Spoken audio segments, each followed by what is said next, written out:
The camera zooms in after a recap of the last episode where Sybil refused to go back to the surface and instead wandered in deeper to the dungeons to help her friend Zorn, the Bastion monk, find a rookling forge. Along with her 2 new rookling friends, she keeps adding more, they wandered further in and found themselves before an enormous edifice, story after story after story of square or rectangular levels of building or construction or something deep here in the dungeons, and the grinding of stone as certain rooms or sides or pieces of it would rotate randomly. Seeing that there was something to this, Sybil's mechanical mind began to whir, and she waited. Zorn and the rookling maybe got a little impatient, but she sat there and she waited, shared an extra ration of food and the ever so precious water, as half of them are now infected with what is known as rook rot down here. But they waited, and eventually, the sides of Castle Revolving, our second major labyrinth, third if you include the fossil discovery, opened before us, and Sybil led the way with Zorn and the rooklings following. The camera fades to black as she enters the labyrinth. It fades back in, up on the surface, in the roomlands of the Colostle, in the great city of Parapet. The city is bustling. It is one of the largest cities in the roomlands in the Colostle, and we see Sybil's rooksmith shop, full of all of her life's work, the many, many projects she was in the process of working on, the things she was figuring out, the things she was designing, the things that she was selling that she's already created. Rook parts are scattered throughout her workshop. The storefront is organized, yet there are no customers. Instead, Sybil's absence has caused the city to decide to vacate her storefront and put it all up for auction. In a frenzied scene of bidding and yelling at one another, a bunch of other seemingly rooksmiths or business people of the city of Parapet argue over eventually what ends up going to a rugged-looking man known as Fen. Fen slaps down his coins before the auctioneer, and everybody mumbles and jostles their way out of the shop and the storefront as Fen stands there looking around this workshop and store that has belonged to Sybil for decades, probably, at this point. She has made her life here. She has made a name for herself. She was not just a nobody rooksmith in this city. She had a name. She had a reputation. And Fen knows that. Instead of going through and looking at all of the quote-unquote dead inventory that he has inherited that he can now sell that belonged to Sybil, he begins rifling through drawers. He begins going through desks. He finds Sybil's notes. He finds her dream designs, things that she would love to do with rookstones beyond the usual. It has always been her dream. He laughs and tosses those to the side, but he looks at her craftsmanship and he marvels at it. We even hear him say at some point, as he's looking at a few designs and things that she was partway through creating and finishing, that her work was that of a master. In a short montage, we see Fen attempt to start some of the random contraptions that Sybil has created out of rook parts and turns them on and sees the functions that they do, the things that they can make easier for people through her inventions. And finally he comes upon just a small, maybe it's a puzzle, sitting on a desk made up of gears and squares and cylinders and bits of rook that he's not sure immediately what it does, but as he starts fiddling with it and twisting parts and doing different things, it starts to come to life. It turns on itself. He makes a turn, it turns in response. He makes another turn, it turns in response, and he's trying his best to work out how this puzzle opens. And eventually he does, and it all starts just moving, not just once in response, but over and over and over and over again, as the many gears and pieces of this unfold to open this box.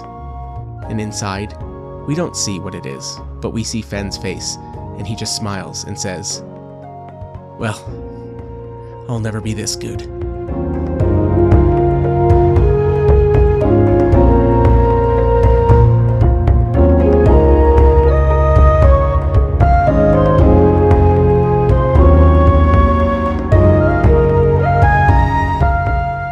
Hello everyone, and Happy New Year. Welcome to another episode of Colossal Dungeons here on the Rene Plays Games podcast. I'm very excited to continue Colossal into this new year, and if you haven't heard already, there's going to be a couple little changes for this year as far as the normal schedule, but rest assured, weeks 1 and 3 will continue to be my solo actual play series of Colossal until this comes to an end. My thought is this is probably going to end in February or early March at the latest. I'm going to try my best to wrap it up by then, and then I'm thinking about shortening my series for the year 2026 to play more games and do 4 to 5 episode series, so that way it'll be 2 months-ish of real world time to start and wrap up short little series of other games that I'm going to be playing solo. I hope that you still enjoy that, and it will introduce you to more games and more mechanics and just interesting stories.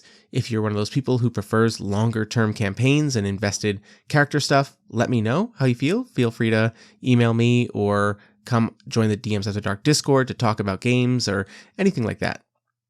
Perspective Checks, similarly, is not going to change. This month, kicking off the year, it is an interview with PJ Sack of the incredible podcasts A Wasteland Story and Solo Role Players podcast. Highly recommend them. If you like what I do, you'll love what PJ does. And we had a great chat about just getting those games off your shelf, which I think has inspired me to try this shorter format for a year, even if it's just for half a year. You know, maybe come July, August, I'm thinking to myself, it's hard to learn this many games, in rapid succession. The turnaround is maybe too hard. That's a concern I do have. So maybe halfway through the year, I do say, you know what? We're riding one game out till the end of the year, and that's how it's going to go. But we talk about getting those games off your shelf.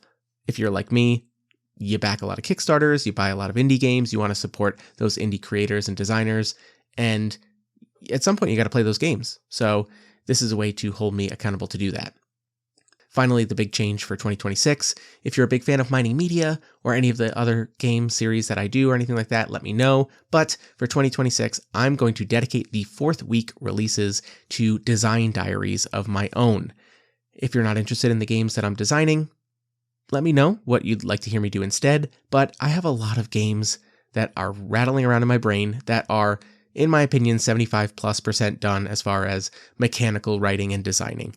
I just need to hold myself accountable and put them out. And by doing this on the 4th week, I'm going to do a deeper dive into the yearly design-a-log things that I've been doing and just focus on one of those games, talk to you about it from basics to completion, probably do a little solo actual play example of it and get people excited about it, or at the very least hearing about it and going, that sounds like it'll work, or hey, you know what I'd love about this? And then we just start talking about it. So expect more games out of me this year, and that's how I'm going to hold myself accountable. And one other new thing that's happening this year in 2026 is I'm going to be doing a monthly Twitch live stream, probably about an hour and a half, to just hang out with people. If you want to come, if you're available, the last Monday of every month, I'm going to be hanging out on Twitch, and we're going to move Mining Media to there. So we're going to talk about a book, TV show, movie, or video game, or similar piece of media that you can mine for ideas to use at your table. And it's going to be a lot more collaborative and community driven because every month we're going to choose in that live stream what we choose to talk about next month for that month's Mining Media. I'm also going to do some live game design. I'm going to do some behind the scenes talking about the current series that I'm playing, what I think about the game more than I do when I'm playing it stream of consciousness here as part of the actual play. I will do some new books that I've received, like, a book club RPG kind of thing, show off new stuff that I've gotten. Or we can look forward to crowdfunding events like Zine Quest is coming up in February. So we're probably going to look ahead to some of the exciting games that are coming in Zine Quest. And yeah, it's just going to be a good hour and a half to just hang, talk with people, and hopefully grow this community a little bit. Sorry, announcements went a little long. So let's just dive right back into some Colossal dungeons, and we are going to do our third major labyrinth, which is Castle Revolving.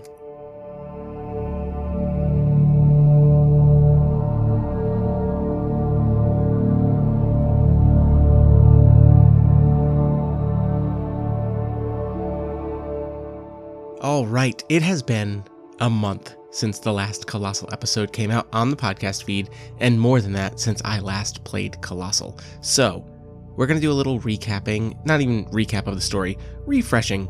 We're going to take it a little easy on ourselves, but we're going to dive right into Castle Revolving. Now this major labyrinth is so cool conceptually as a design. I'm excited to see how it plays. It's basically like a giant Rubik's Cube almost of a dungeon.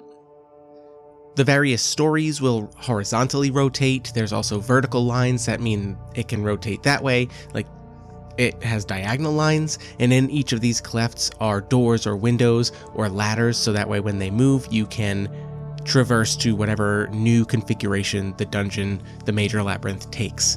So that's awesome.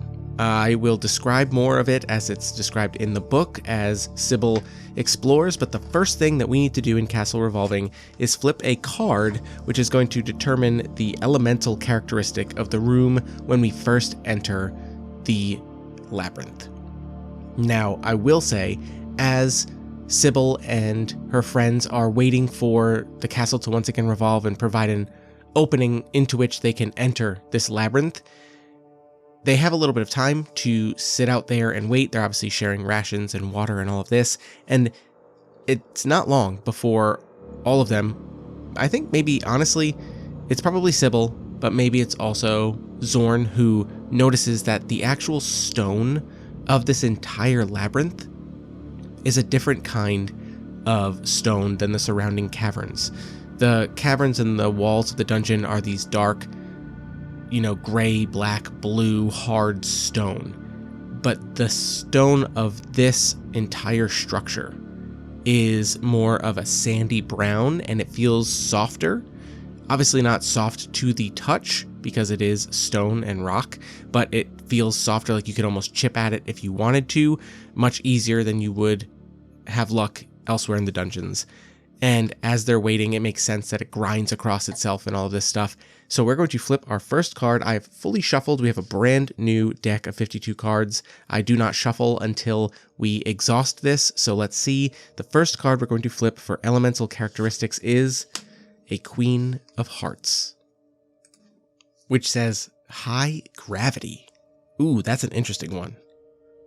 High gravity meaning heavier. Yeah, not low gravity like the moon. No jumping. Okay, so oppressively you feel heavier. It's more of a physical strain to move yourself, to lift things. Oof, okay. Ouch, imagine the whole group walking through the door knowing there's limited time, and they rush through and they come through a short little hallway that's the width of this wall that has just turned and provided an opening. And when they get into the interior of this castle that will be continuously revolving, it just feels heavy. And they strain under the intense gravity of this room. And now the actual gameplay of Castle Revolving is just exploration. And it's not like an exploration phase where I only get the 3 from my armed class for my score. We're just going to go. And the way that it works is we're going to flip cards and we're going to come across rooms as we explore this castle. And what we need to do is flip 8 black cards before we flip any kings, because kings are not rooms. They are when the castle will revolve one side or another. And then when it revolves, we also flip another card to change the elemental characteristic. So it will most likely not be high gravity again, and it will have a whole new kind of feel on the inside. All of these rows and columns and different orientations of this castle have a whole lot of different elements going on within it that will play interestingly. So this is really interesting. We have flipped 1 card so far, and it is the Queen of Hearts, and now we're just going to start flipping, exploring, and dealing with whatever comes up in the main exploration table of this major labyrinth. Hopefully we can get 8 black cards before our first king. So what is the first room of Castle Revolving that we enter? The Ace of Diamonds. A red ace says it is 5 labyrinth treasures. Oh, that's awesome. However, it says access to them is blocked by a massive bottomless pit that surrounds it. Oh, and what a perfect obstacle in a high gravity section of this castle. There's a huge pit. There is no way you are getting across this. It is going to pull you down into this pit. Are these treasures worth it? Are they worth it to you? Oh, and we have to remember that we do have a ring that allows us to, every time we flip a spades, we find a shard. And I'm going to make friends with that weird cult of shards group. But do we think we can actually do anything? I mean, if it was a different elemental characteristic, there's lots of ways to get across a pit. It says bottomless pit. Ooh, you know what? Let's look at our inventor job pack items that we've gotten so far. We have a claw, a canvas, a fluid tank, a tripod, a hinge, ball bearings, lock and key, and a spring launcher. Spring launcher seems pretty good, actually. And I did buy a labyrinth kit back in Oubliette, which gives us rope. I think I'm going to create a spring launcher mechanism here with rope and maybe this canvas to almost function like a big scoopable like net. Is there anything else we can put in it maybe that will...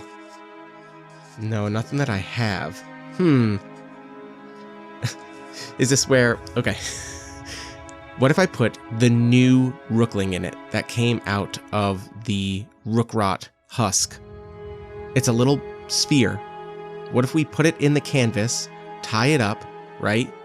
Put that on the spring launcher, tied to something on this side, and then try and spring launch it across despite the heavy gravity. And if it lands there, it can roll out, fill up the bag, come back, and then we just pull in the rope. If it's bottomless, he's not going to hit a bottom. It's going to be heavy, but maybe we can pull it. I'm going to flip one card from the deck and see if this works on the yes-no oracle. So again, reminder, the Roomlands book has a yes-no oracle. We're looking for a black card. Black cards are yeses. High is and low is but. So let's see. Come on. Oh gosh. An ace of hearts. So that's really funny. We flipped both red aces back to back. And red ace is no, and it's worse than expected. Okay. I'm not going to go so far as to say we launch this poor new spherical rookling into the abyss and never find it again. But I do think what happens is the heavy gravity probably breaks whatever contraption we were trying to make. The spring won't even get him remotely across. And then I think that maybe we exhaust ourselves a bit trying to lug him back up and realize the fruitlessness of this endeavor. And I'm going to get rid of the spring launcher and canvas. Maybe the canvas rips and the spring launcher, you know, cracks under the heavy gravity. So we're going to get rid of those two cards. Unfortunately, the inventor job pack is not panning out for us, but I do love the creative way that it incentivizes you to come up with other solutions to problems. Okay, well, we stare at those 5 labyrinth treasures as they stay there, and we say we can't waste time here. We need to get to the center, or, you know, wherever it is in this castle that we got to find. So the next card is a 3 of spades. So we're going to mark 1 shard that we find, and that is our first black card towards 8 before the next king. And the 3 of spades, a black 3, says there is a bastion of the same elemental characteristic as the labyrinth is currently, with a combat score of 5. Oof. Okay, we're going into a combat against a bastion within Castle Revolving. Ooh, we have our own bastion, but this is a high gravity bastion, and we know from the history that bastions were what a rookling is to any of our modern rooks, but for the colossal rooks. So that makes everyone kind of think twice about maybe what Castle Revolving really is. But now we're going to combat. Oh boy. And what would a heavy or a high gravity enemy look like? You know what I think it is? I think this bastion has 2 really long arms, like uncomfortably long arms, and they kind of flare out, and they're like these enormous, almost like scythe arms that they just drag along the ground in these wide arcs, and they swing it. And because the gravity is so high, it's very difficult to jump over them. They're almost just like they're harvesting wheat for enemies who come in here. The gravity will hold them down, and they just slice through them. Ooh, that's incredibly dark. Okay, let's see how this goes. We have a combat score of 4, so let's see what our 4 cards are for this combat. Oh my gosh, an ace of clubs, a 3 of hearts, a 4 of spades, and a 10 of spades. Oh, we are about to get our butts kicked. We do get +4 to all of our clubs, so that ace isn't 1, it is 5, which isn't awful. I mean, it beats 3 other cards. And then we do have armor, which gives enemies -2 on all of their red cards. But I still don't think I have much... I don't have much faith in this fight. I don't know. Ooh, we're gonna have to think about what losing looks like. Yikes. Okay, well, let's go ahead and one by one, we're gonna flip 5 cards for the enemy. We may be able to get lucky and critically succeed on something. Let's see. The first thing we're going to do is we walk into this room, we abandon those 5 labyrinth treasures, and Sybil, Zorn, and the 2 rooklings trudge on. You can see that they're just exhausted, you know, already. They're 2 rooms in, and this high gravity is weighing on them. They're kind of like hunched over, their bags are getting heavier on their shoulders, and as they walk into this room, I think that they activate this Bastion, who's just been sitting in a chair to the side of this room, and it stands up, and all of the crew look at it and just go. Sybil says, "Oh, that's not good. Zorn, any chance you're going to be able to diffuse this situation?" And Zorn says, "I can try." And he takes a few steps forward and says, "Brother, would you be able to help us navigate this?" And before he can finish the question, the huge arms just drop to the ground, and as they strike and slide along the ground, they spark against the stone floor. Zorn dives out of the way. Let's see what this first attack is. Okay, a 6 of diamonds, which means we can beat this. A 6 of diamonds would be a 4 because we get -2 to them thanks to our engraved cuirass. And that actually means we can beat it with our ace, because if that becomes a 4 and our ace becomes a 5 thanks to our weapon, I think that Sybil sees this attack coming. Zorn is attempting to dive out of the way, but is not going to be able to. And with a club, that is a weapon attack. So Sybil runs forward and with the reach of her spear, pushes it forward and surprisingly stops this scythe arm in its tracks. And it allows Zorn to scramble back. And we've actually won the first interaction of this combat. That's really interesting. Okay, but they have 4 more cards to pull, and we only have 3 cards remaining, so let's see what happens next. In response, this other arm maybe swings from the other side, and it is a 7 of spades, which is an unarmed attack, and we have a 10 of spades, which means we can critically succeed at this with an unarmed attack, and I think that this is Sybil's actual arm as it shoots out and grabs closer to the wrist, where she can hold these 2 arms at bay, one with her spear on one side and one with the arm coming out of her back on the other, and she's just holding this other Bastion, this seemingly mindless Bastion, at bay for a moment, and it only gets 2 cards left, and we have 2 cards as well, and we've already won 2 of them, which means that, per the rules we've been playing, especially with a critical where we reduce their combat score, half is a win. Oh boy, you're saying there's a chance. A 6 of hearts means that it uses a magical attack, but that's only worth a 4, and we can actually clash with that with our 4 of spades.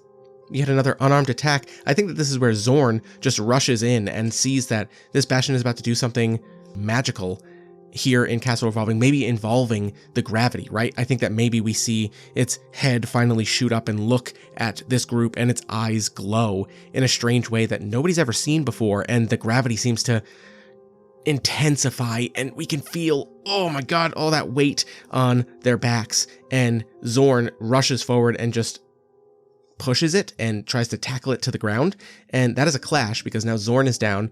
Sybil is no longer holding its arms, but we have one card left. Let's see what we can do. Oh my goodness. Oh my gosh. It's a 2 of spades, which we actually beat with our 3 of hearts. And our 3 of hearts is a magical attack. So I think that maybe this is where our rookling friend comes in. His armor has been destroyed, so they're not taking hits for us really anymore. But our little ice rookling, who's been protecting Sybil since she fell into the dungeons, sees that this other Bastion is faring better in this high gravity environment, but he thinks of something he can do. And I think maybe he uses his ice and shoots it up to the ceiling, where maybe loose stone, he hits it with ice and it just starts to fall and crack, and it starts to fall.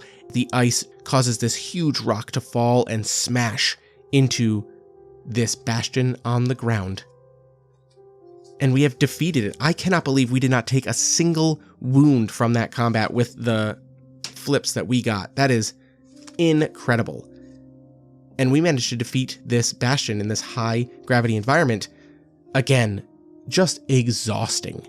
But standing around the rubble, we look around and there's nothing else in this room. We can see the grooves in the walls. We can see all of the different configurations this wall can start to become.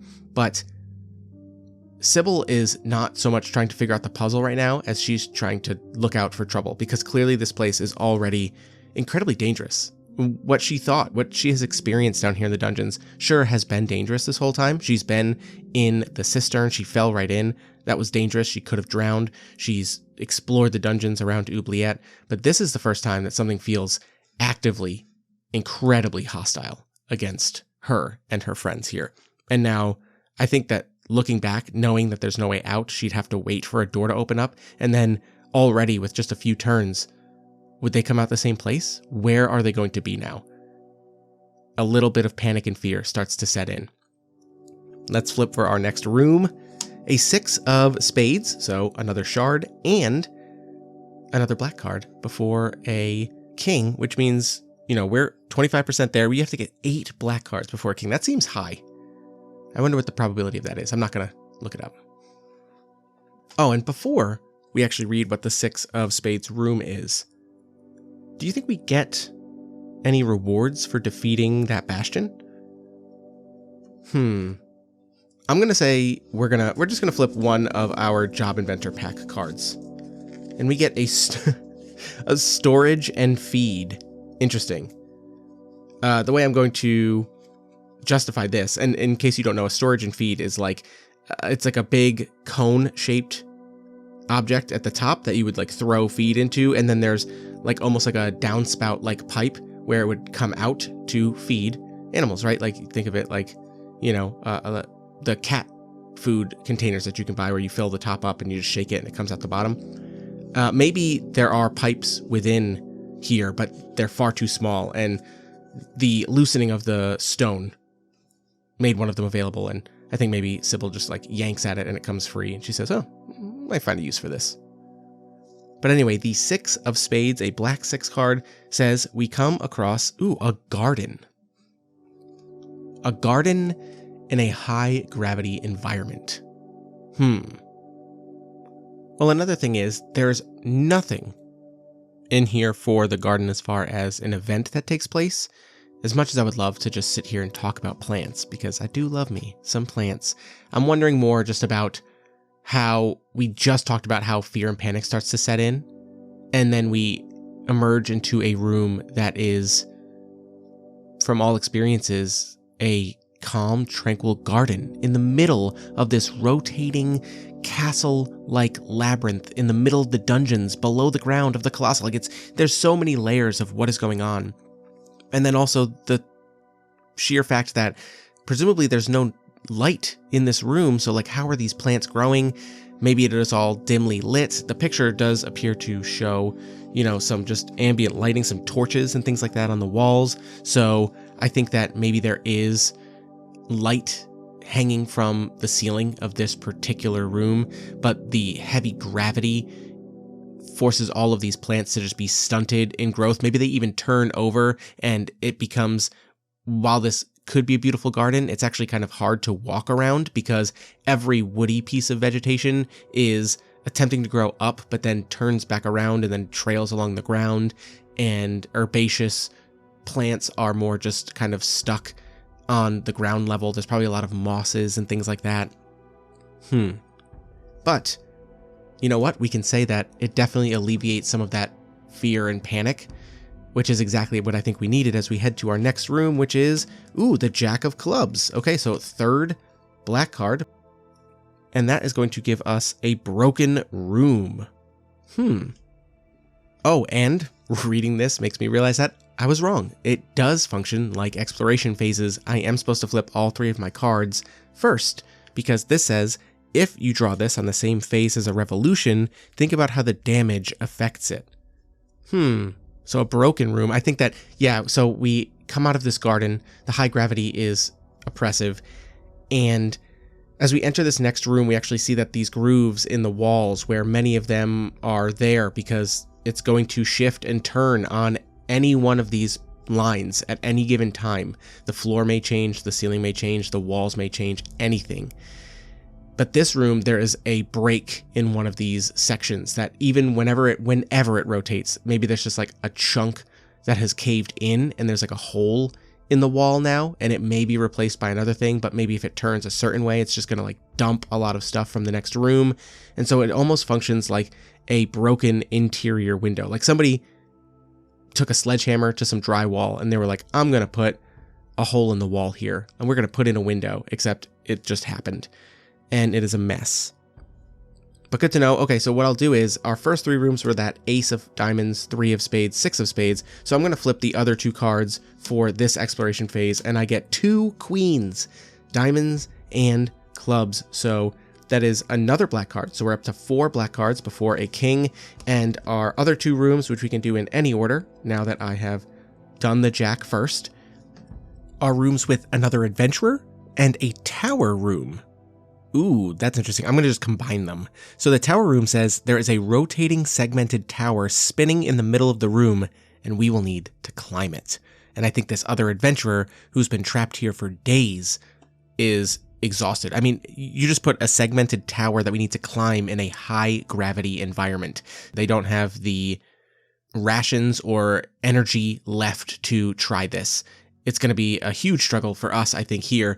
This seems to me like, listen, do it however you want. This seems to me like this tower room would have been a great opportunity to do one of those exploration phase style combats, if you will, from other labyrinths, right? Those rooms that have a challenge with the environment. Can you do it with your exploration score? Because as written, I don't think there's any way for us to really have to do this other than just write it out journal-wise, in a regular game of Colostle where people are taking their time to write in a journal and not just stream of consciousness talking. So, I don't want to leave this to a flip of the cards that says, can I do this? Yes, no. So you know what? I'm going to make the executive decision to do it like an exploration phase challenge in other labyrinths. I'm going to say it is difficulty, I'm going to say 3 because of the high gravity. That seems rough. And I'm imagining this almost like my son has been obsessed with Super Mario games lately, and we've been playing through a lot of them, and there is a level in Super Mario 64 where there is like a tower, and the platforms that come out of the sides will come out sometimes and then go back in, so if you jump at the wrong time, you miss them. I imagine it's very much like that, which, making this rough on timing and things like that is very similar and way more difficult in a high-gravity environment, so we're going to flip our 3 cards for our exploration score, and then see if we can overcome 2 of the 3 that we flip for this environmental room. We get a 4 of hearts, a King of Diamonds, which, because of how I just did this, means that I think we continue to do the exploration without having to hit this, because that's not part of the exploration phase, and then a 7 of hearts, against the challenge, which is an 8 of spades, a King of spades, and a 4 of diamonds. We cannot beat 2 of these cards. We can clash actually we can. We can beat 2 of these cards if we just lose to the King. And we get rid of 2 kings for this, so that makes our chances of actually getting 8 cards before a king way better. Because we just eliminated 50% of the kings from the rest of this deck, which is getting pretty small. It's probably about halfway. Oh, so let's narrate how this goes down. All right, let's see who this NPC is. We're going to flip 3 cards for them. A 10 of diamonds, a 5 of spades, and a 2 of hearts. So we're going to create an NPC. Their name is Quen, and they are quite muscle-bound. They are very fit, but they are suspicious at this group of people coming in, especially because I think we have Zorn, a Bastion, who we've already fought a Bastion within Castle Revolving, but they are so exhausted that when Sybil walks over to them, and you know what? To make this even more just rough on us, I'm going to say that we are going to give them one of our rations, and maybe even a use of our water. So we're down to 1 use of water. We're probably incredibly low on rations, and Sybil says, stick with us, we're going to help get you out of here. Build your strength back up. And Sybil and the rooklings begin using the rope to make a secure way up this tower. And it's surprising, and there are some close calls, but we actually managed to get up, and not only get ourselves up, but I think that we help Quen up as well. And now we have a new NPC ally. Do they stick around?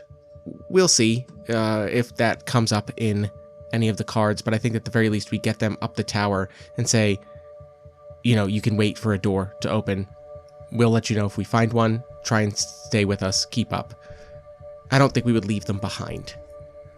And that concludes our second leg of the exploration of Castle Revolving. Let's flip 3 new cards for the third leg and see if we can find a waystone.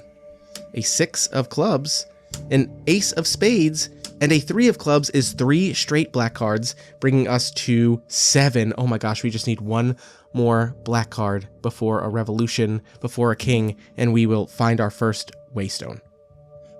And I just realized that the 3 cards we pulled are the same 3 cards we pulled in the first exploration phase, except now the ace just happens to be a spade instead of a diamond.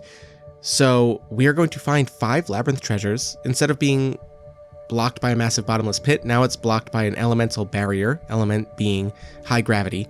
We get another 3 and 6 of black cards. That means there is a garden and a bastion with a combat score of 5. The same thing. Oh my gosh, that is crazy. I love the idea that we ascend this tower, pulling Quen up, Zorn and the rooklings, and then Sybil, and we are standing in a new room. And I'm just going to combine all 3 of these into one room that we emerge into. And this is yet another high gravity garden. And Sybil looks around and just goes, all right, I got a pretty good internal map, but is anybody else having deja vu? And instead of a bottomless pit or anything like that, I think that we also see scattered around here, or maybe concentrated in one area of this garden, are some treasures. And instead of a scythe-armed heavy bastion, this time they are the ones manipulating this elemental barrier. And I almost imagine them like, it almost looks like their hand is out and up, like it is marionetting puppet strings, and it is moving almost like these like curtain waves of just even stronger gravity that will just bring our party to their knees level of just intensity and heaviness. Let's go ahead and flip our 4 cards for our combat scores. We're going to have to stop them. A 7 of clubs, that would have been our last one for a waypoint. A king of hearts, another king, that's really good. A 9 of clubs and an 8 of diamonds. Okay, so we have a pretty good spread here because that 7 and that 9 are worth what is effectively a jack and a king. So that's really good.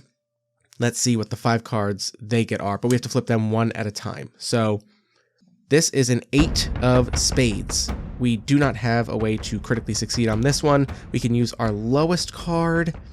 Yep, I think we're going to have to. The 8 of spades is an unarmed attack from this bastion. I think that somebody who's going to rush it. Who's going to rush it first? I think Zorn. I think Zorn knows that these Bastions are not like him, and he was the one who tackled the last one, so he's going to try the exact same thing. He uses his weapon this time. This time he gets his shield out, and he just barrels into this other Bastion, knocking it flat on its back, which I think that maybe for a second there's a reprieve of those curtains, right? If they're holding up these vertical curtains of high gravity, then being knocked down kind of almost dissipates them for a second, but as they get up onto their shoulders and start to stand back up very uncomfortably, unnaturally, they start to swing back down. The next card is, oh goodness, a Queen of Spades, so we're going to have to use our King of Hearts. So another unarmed attack from it. I think that it sees Zorn after knocking it down, and it actually flings its finger, and those invisible strings of the marionette that are controlling these high gravity curtains, these areas, these barriers, they're about to just go right through and just throw Bastion. But we're going to use some magic, and I think it's our little rolling friend who uses that rook rot magic. It rolls over and then just creates, because it is a defensive type, it creates like a rook rot sort of shield around itself and Zorn, and that wave actually somehow goes right over it, and we see that the exploded sphere of our little rookling cave in or kind of crunch a little bit under this intense pressure, but it holds, and we are 2 for 2 on winning here, but it gets 3 cards and we only have 2 left. Its next card is a 9 of diamonds. We can beat that with our 9 of clubs. A diamond is a creative attack, so I think that what it's going to do desperately is it's going to turn its hands, and instead of holding the strings down like a marionette, it starts to do almost like a cat's cradle sort of game in its hands with these curtains, and now all of a sudden there's like bands of them, and it's almost like they're across different sections of our body. So you kneel, and then all of a sudden it's just on your shoulders, and it's starting to weave them around the room. You can almost see them. It's like the way I'm imagining it is almost just like the watery ripplings of like heat and humidity and like mirage kind of style stuff, but because it's attempting to do this and bring our whole party to their knees by going horizontal with these gravity waves, these barriers, we use a weapon attack, and I think that this is Sybil who just throws her spear right at this thing, and I think maybe it cuts through a few of these threads of high gravity. Alright, it gets 2 more cards to our 1, unless we flip a diamond right now that we can beat, which we do not. It is a Jack of Hearts, which is a magic attack. When Sybil's spear slices through a few of these, unintentionally, it is not good for us, because now there is fraying, unpredictable gravity in this room, and we attempt to get creative and read the patterns of however this is going, but it just kind of chucks us all over the room. Everyone's going to get a little bit of hurt here. We are going to take a hit to our combat score because we really can't slow ourselves down on this exploration anymore. And its last attack, which is going to hit, is, oh, there it was. The 3 of diamonds would have been a critical, but that is a creative attack, flailing all these things around. And I think that what it does is it grabs it all and it starts to twist it all into a thread, and it's actually pulling on like the walls of this room. It seems like the gravity barriers, this is rooted somewhere, but we won 3 out of these 5 contests, which means that we do win. So I think that in its attempting to twist this, and you can see the whole room, maybe even those grooves in the walls where normally it would rotate on these axes, start to like almost move without the castle's intentional or whatever mechanical kind of reason. While it's doing this in desperation of being overwhelmed by, 5 people in this room, Sybil runs, grabs her spear, and even though we're going to take another hit here, I think that she just stabs it right through the chest, and this Bastion just kind of sputters and drops all of these threads, and all of a sudden this elemental barrier is down. We'll take 2 hits to our combat score. So we are down to 2 for a combat score. That's not good at all. And 3 for our exploration score. Do I have any more potions? Oh, I'm doing the thing again. I won a fight against a Bastion, And I just won a second fight against Bastion, which technically I would think count as rooks, which means that I could have added points to my scores. So you know what? I'm going to go ahead and say that I added 1 to exploration and 1 to combat, which means that I could get rid of the exploration and I can get rid of the extra combat to bring us back to our regular 3-4. It's okay. There's no lack of suffering in my games. As these high gravity barriers drop and this garden is once again quiet, I think Quen looks around and just kind of plops down near a pool in this garden and says, "Go on, I'll catch up. You guys are way better at this than I am." We're going to grab our 5 labyrinth treasures. Let's go ahead and just flip those, see if we get anything good. A club, a club, a club, a heart, and a heart. So that is 3 keys and 2 cups. But none of them are the fancy kinds. All right, and we are very close to ending this deck and having to shuffle again. Let's see if we hit 1 black card before a king to find our first waystone. So with an exploration score back to 3 because of the winning combats against these bastions, we're going to flip a 5 of diamonds, a 9 of spades. There's our 8th black card before a king in the exploration phases, and a 2 of diamonds. So we get an additional shard and we find our first waystone. The 5 of diamonds would be a library. Gotta love that. The 9 of spades is a trap, which delays our exploration. Draw a card. If it's red, you take 1 wound. Let's just do that now. It is red. It is the Jack of diamonds. So we're going to take a wound and right back to our combat score, which is going to bring us down to 3. And then the 2 of diamonds, ooh, I probably should have read this first, is a rook with a combat score of 3. Okay, so we continue through Castle Revolving and come across a library. I think that this is where the trap is. This library is filled with tomes and schema, designs, information, maps about the Colostle, but they don't match anything that Sybil is familiar with. There are maps of what might be the dungeons, but there's no way to tell because there's no way to orient where you are on these maps. They seem dated. A lot of them are in a language that nobody knows. I'm actually going to flip a card and see if Bastion knows this language. The 8 of hearts is a flat no. He as well does not know this language. So while this library is incredible and the potential here can't be understated, there's nothing that Sybil and her friends can do right now, and we're going to say that one of the rooklings triggers the trap in the library. And you know what? For fun, let's just go ahead and say that this rook is a statue that is like kind of in the middle of this library, and it comes to life and is going to attack us with a combat score of 3. How many cards do we have left in here? We have 5. So let's go ahead and flip our 3 cards because we are currently wounded. We get a 2 of clubs, a Jack of spades, and a 7 of diamonds.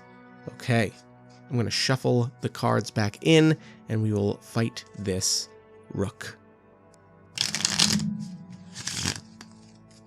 This rook comes to life and swings down at the rookling, which triggered it, and we will say that it is the little sphere as it's rolling around.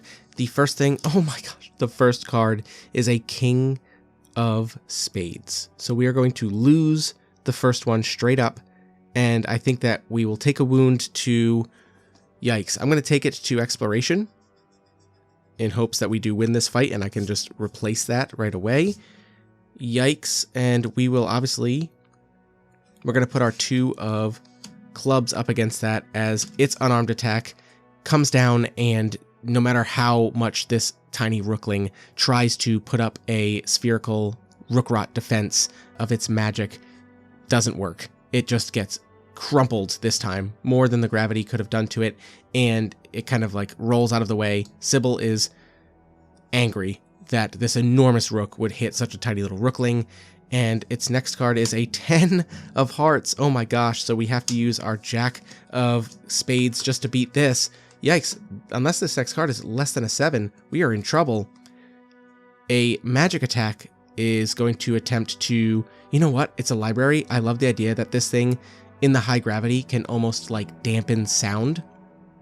And it's going to create like this almost wave of noise at a decibel low enough that it almost just fills your ears to the point where you can't hear anything, like wind tunnel or just like low bass kind of just frequency that really messes with your head. But we're going to have enough time to have an unarmed attack against it. Who could do this unarmed attack? I think it's going to be Sybil with her arm as she is getting close enough. And I think that what she does is she grabs her arm and she grabs something off of one of the library shelves and just throws it at this giant rook, this medium-sized rook. It doesn't say giant, so with a combat score of 3, it is statue-sized. And she hits it, which disrupts this attack. And its last card, oh thank goodness, is a 2 of hearts, so we can easily defeat that with our 7 of diamonds as it attempts another magical attack. This time we get creative. It takes all of us running around. It kind of gets in the center of this library, and between 2 groups, they get on either side of these enormous bookshelves and just push and heave as from either side, this rook looks up at 2 huge bookcases that just fall directly on it and neutralize it. And we have found our first waystone. As we look around the rubble of the library, there is a door that leads to another room, and in this room is a small pedestal in an otherwise nondescript room. And it's a small obelisk that comes up to about the height of Sybil's waist. There is a glowing crystal mounted in the top, and it has unique markings on it. And as she looks at the crystal, she sees that it's actually in the shape of a cube. With some work, Sybil, much like we saw in the intro, can figure out what this means. She is good at tinkering. She was a rooksmith. She created little puzzles and things just like this, and she smiles and says, "I think I know what we're supposed to do now." She recognizes that this waystone is a map, and it is a "you are here" sort of indicator. Now, we are already close to an hour of this episode, and Castle Revolving is supposed to be a pretty intense endeavor, which makes a lot of sense. I could play, at this rate, 3 more episodes of this, just trying to get to 3 more waystones to get there. What I'm going to do is play, and I will update you on the highlights. So,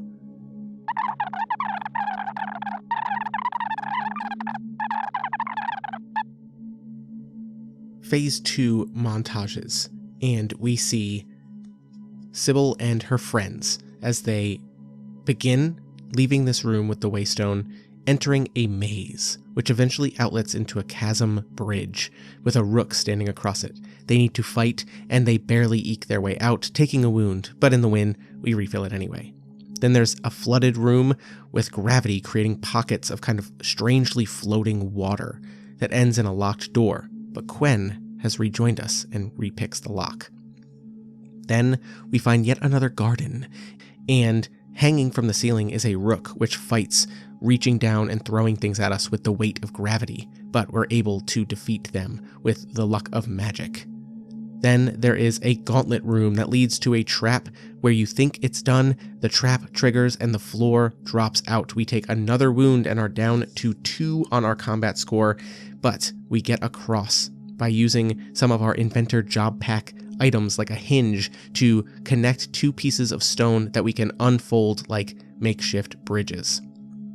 Another library, this time it is flooded, and there is an NPC in there who does not join us because they are attempting to figure out what this language is. They don't look good, but they look crazy, and we're not going to really stop them. We tell them that we will mark walls if there's a way for them to get out. However, in the very next room, we begin to see that there's going to be another gauntlet, but we get our 8th black card and see through a tiny wall as a revolution begins, and for the first time since we've been in here, the walls start to churn and move and reorient this entire castle.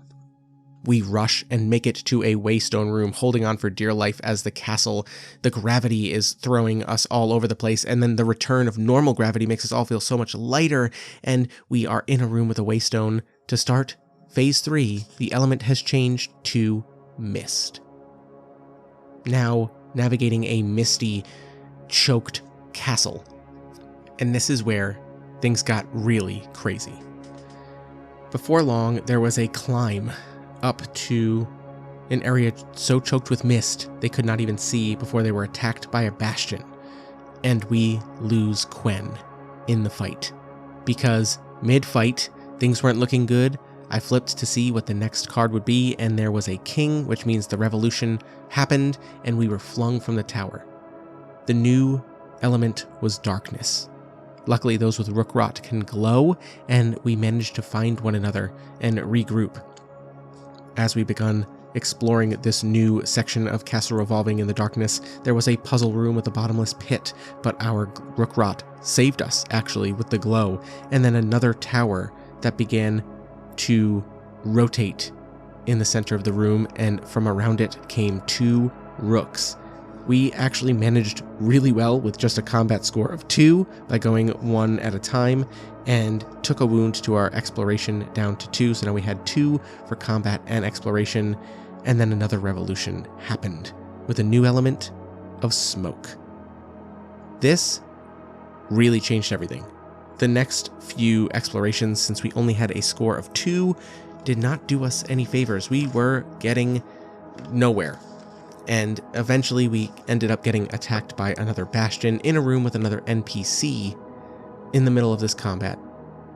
I was almost assuredly going to lose this fight against this Bastion of smoke with a combat score of 5, so I looked ahead to the next room to leave that NPC. Unfortunately, to their demise, called to them to hopefully draw them this way, and when we found the very next card was our 8th black card before a king, we found a waystone, to which we ran desperately. Sybil activated her waypoint stone, unique rookstone, to create a basically fast travel spot in the middle of Castle Revolving, and then everyone huddled close as she activated it once again, and incredibly wounded, down to 1 combat and 2 exploration, this group appears and falls, choking with smoke and looking every bit worse for wear, in the middle of garden, in the middle of Oubliette.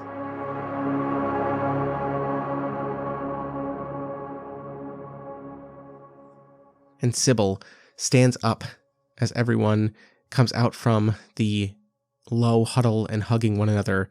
She stands up, she looks around garden at all of the members of the Clan of Cups, and she just looks and says, "Water," before collapsing. And that's where we're going to end this episode of Colossal Dungeons. A little behind the scenes on this one. Wow, Castle Revolving, this is a big one. I mean, there's no getting through this fast, and I don't know how this isn't like a TPK heavy labyrinth, because even with all of the cheesy stuff that I have going from my build and everything like that, this is brutal to get through if you need to do every single one of these encounters, through to reach this. These waystones are crazy. There's really not any way to heal unless you come fully prepared. This is really, really difficult. And I only got to 3 waystones, so I can't even find my way through to whatever's supposed to be here until I find one more. But obviously Sybil wasn't going to make it, so she used her get out of jail free rookstone. We'll see if we go back or what we do. Thank you so much for listening. I hope that you enjoyed this episode. It was a little more procedure heavy than roleplay heavy, which is interesting and often works for a lot of solo games, but I understand if after a month off this felt like a little bit of flip, answer, chugging through it. I do think that this probably represents really awesome stuff if people took the time to sit down and journal. But again, I stream of consciousness because I like seeing where this goes in the moment.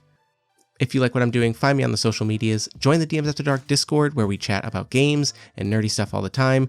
Feel free to email me at reneplaysgamespod@gmail.com. I look forward to hearing from folks and love getting emails. And yeah, other than that, rate and review. I'm looking forward to an interesting 2026, trying some new things, trying to put more games out, and I hope that you'll enjoy those too. So until next time, sometimes the world is going to twist and turn in ways you did not expect. Sometimes you can roll with it. Sometimes it's going to hurt. But be strong, and if you need a friendly NPC to help you, you know where to find me.